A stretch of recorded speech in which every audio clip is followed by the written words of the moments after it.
Siya mga kaligalig, so for today's video ay mag-unboxing naman tayo para naman tanggal umay kayo sa aking lipat bahay serye. Let's unbox this box.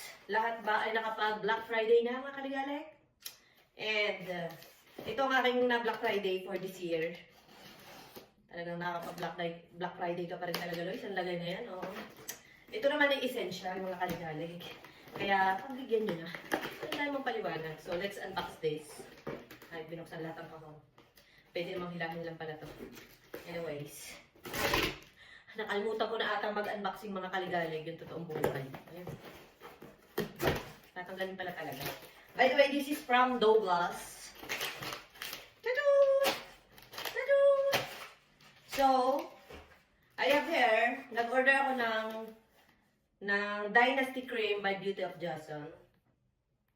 This is Korean Kineberat. And, paubos na kasi yung aking face cream. As you can see, ang aking face. And, I want to try this Beauty of Joseon na cream. Kung talagang panalo. Kasi sa mga reviews, talaga nga daw ito ay panalo. So, try na natin. Excited na naman ako mag-skincare mamayang gabi. Kasi may bago. Char.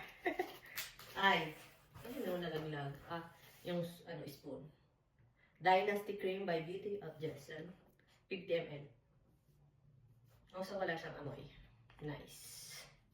And, of course, nag-order din ako ng, ano ba to? Revive Serum, Ginseng and Snail Ineme. By Beauty of Joseon din, of course. Itatry ko to. Ito ay bagong itatry. Ito daw serum na to ay anti-aging. Kasi nga tayo ay pabata ng pabata. So, I need this para masuportahan ang ating pagiging bata. Charet. Yan, serum na, ayun nga, anti-aging Inemerat by Beauty of Joseon. And, ay syempre, ang aking The Ordinary na hyaluronic acid 2% plus B5. Ito talaga yung aking, aking serum. Hyaluronic acid by The Ordinary. Tagal ko na yung ginagamit, mga 4 years. 4 years na. Yep. And another The Ordinary serum, and I want to try this Niacinamide. But parang may leak. Are you kidding me? Basag. Yep.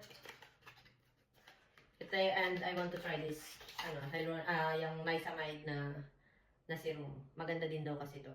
Niacinamide Zinc Ineme. So, nag-order na din ako, and it's 60 ml para sure. And of course, ang ating glycolic acid